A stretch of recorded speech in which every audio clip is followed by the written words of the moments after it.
Hello and Happy New Year. Welcome to 2023 and the first review of the new year. I've got a new whiskey, a new t-shirt, and I'm ready to go. So let's see what we've got. This is a Christmas whiskey that actually was on my wish list because I tried it before in a pub and I enjoyed it. So get it open to get it in the glass and then we'll have a little chat about it. This is Ledaig from Tobermory Distillery, which is on the Isle of Mull. And I'm having a nightmare trying to open it. There we go. On the Isle of Mull. So Tobermory Distillery produces peated and unpeated whiskey. So you've got Tobermory, which is unpeated, and then you've got Ledaig. Oh, it's a great sound to 2023. And you've got Ledaig, which is a peated expression owned by Distell. So you've got Bunnahabhain, you've also got Deanston in there. 46.3% non-chill filtered natural colour. So this is called the Ledaig Sinclair. So the Sinclair series is the founder of the distillery. So we go back to 1798 is what we're kind of looking at here. From when the distillery was founded by the local sea merchant by John Sinclair. So he was a kelp merchant and he had a passion for opening a distillery and he wanted to get some land. He was knocked back a couple of times, but he persevered, and boom, he got us a distillery and made us this. So to my knowledge, it was always known as Tobermory up until about I think it's the 30s or maybe a bit further on.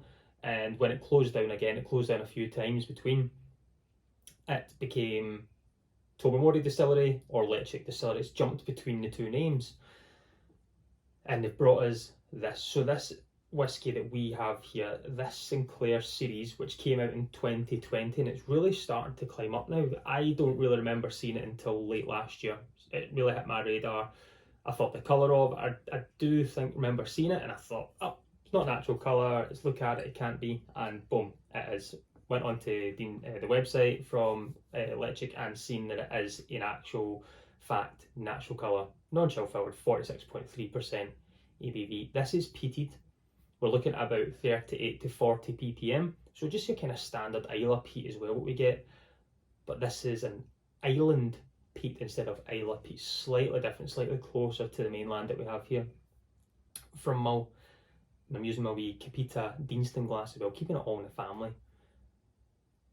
So this is in a Rioja wine cask. This is what it's been finished in. There's no age statement to it, so I'm not sure on the age and I'm not sure on the length of finish. By going by the colour, I'm going to suspect maybe 6 to 18 month finish, potentially somewhere in between there, and maybe 5 to 7 years old. I usually think when we find these kind of quirky bottles that come out are usually sitting in that wee number of between 5 and 7.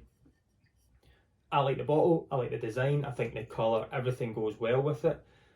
The way they came across the Rioja cask is that one of the Spanish galleon about 400 years ago actually sank just off the coast, close to the distillery, and they're believed to be jewels and everything on there. So with the Spanish influence, with the Spanish Rioja, with the Sinclair, with John Sinclair, the founder of the distillery, this is why they've called it the Sinclair series, to keep it all together.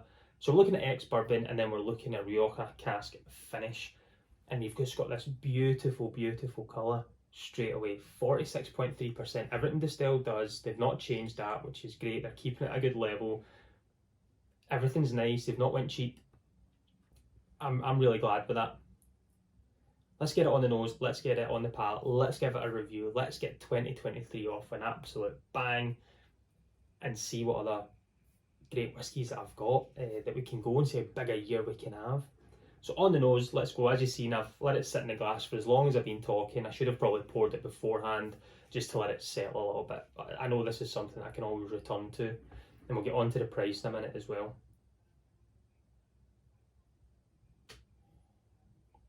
So on the nose, it's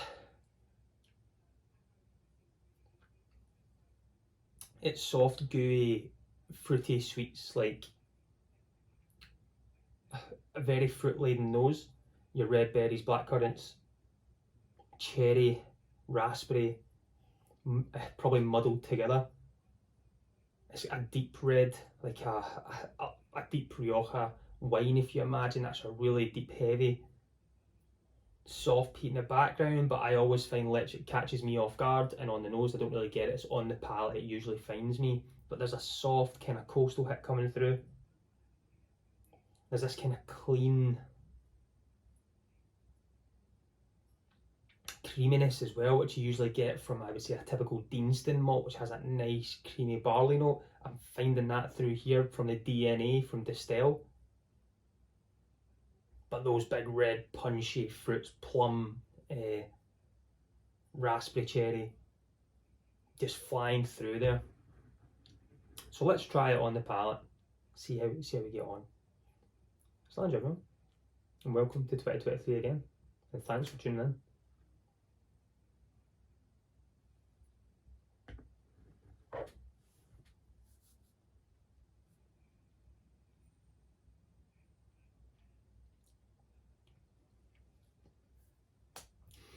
So it's a kind of, the peat hits there, that clean crisp peat that's got that soft grassy note to it, those softer, instead of being nose front heavy, plummy, jammy, raspberry, black cherry notes coming through, it's a little bit softer on the palate. The creaminess is staying there, that mouthfeel stays there, but it's a clean, more peat laden side to it.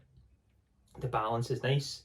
From the nose to the palate, they're two different whiskies to me. The nose it's one thing, the palate something else. It's just maybe a soft wee nutty note coming through now.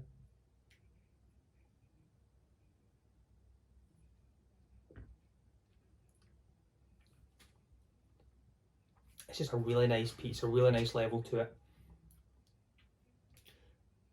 It's not overly sweet. I think that peat just cuts it through, and I've always said this, a personal preference. I find peated whiskies and wine casks work phenomenally well.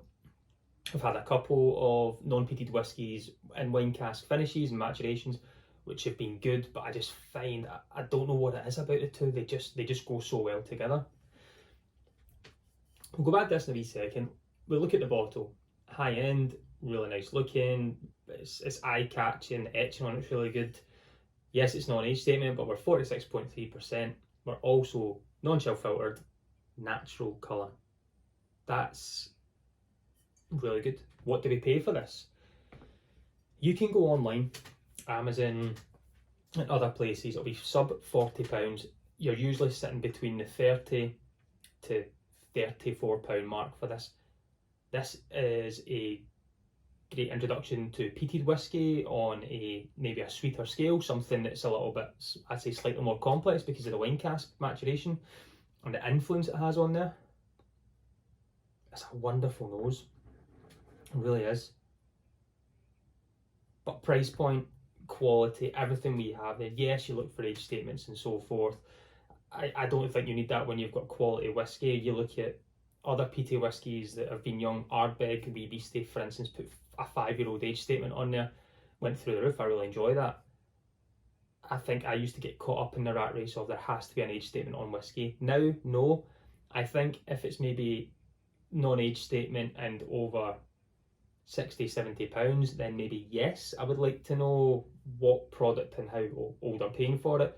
But when they're bringing out something this quality and they're able to keep it at a drinker and also a newbie to whiskey, I would say a whiskey geek aficionado, by keeping the ABV high, keeping it above the 46, the non-chill filtered and the natural colour, kind of two of the main components for me.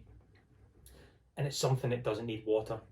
And I'm only saying that because I've forgot my pipette. I can already see it in my head, it's sitting in another room, and I don't want to run out and have to faff about with editing, but I know, I've tried it before with water and I don't think it needs it for the ABV. There's nothing there, there's no alcohol hit for me. This is the first dram of the day.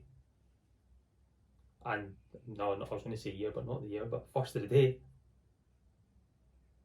And those fruity notes, creamy notes are staying in, that little nutty hit. That's exciting. It's an exciting dram.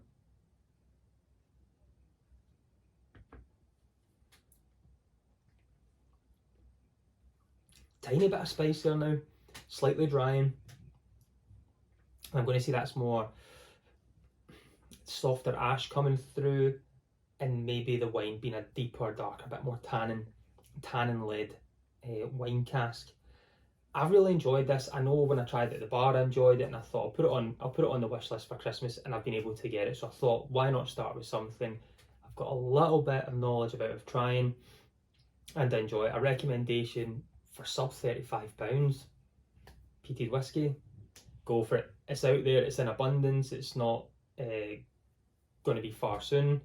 The other thing that I did see about Tobermory and Ledaig is it used to be a 50-50 split. So it used to be 50% of the whiskey would be made would be Tobermory non-peated, and then 50% would be Ledaig. The tables are turning because I think Tobermory only have a 12-year-old expression. That's it. And then everything else is more of kind of single cask and distillery exclusive. So Ledaig seems to be climbing up, and you look at the 10-year-olds, you look at the reviews, everything's getting from there. This year they suspect that they're going to change to a 70-30 split in favour of Ledaig. They're going to be more peated and less non-peated. I'm going to say by 2025 we're going to have a change in name to Ledaig Distillery, and it's going to be full peated, because I think that's the avenue that they're going down. Let Deanston be Deanston and be non-peated.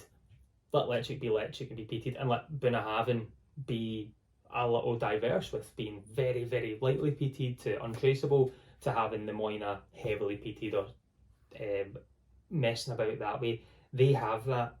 Let Tobermory maybe keep the distillery name, but I would make it Ledaig and just let it be what it is. Grow this into be magnificent whiskey. I'm glad everyone's back and joining in. Honestly, it's been a great year. I'm hoping it's another absolutely phenomenal whiskey year. Got another couple of bottles for Christmas as well that I'll be able to do in the next couple of weeks. The plan this year is to try and get to 1,000 followers. So if you're not subscribed yet, if you do hit that, it means I can go live via my phone. My only setup is me and my phone. That's all I've got. So if I can get that to 1,000, it means when I can then go live with 1,000 people subscribing to the channel, and I can start doing one-to-ones, I can start doing distillery tours and things and being live from there. That's the kind of plan for there. So I'm looking to get to there. I'm not all about the followers, but I do appreciate everyone that does follow, subscribes and leaves comments. As I always say, the hardest part is trying to reply to every comment. I do see them. It's just hard to sit down and find time to go through it all with work and everything involved. But again, everyone, thanks for tuning in. I've been Kevin from Kevin Getting On Whiskey. Join me next week. Let's talk whiskey. Slange.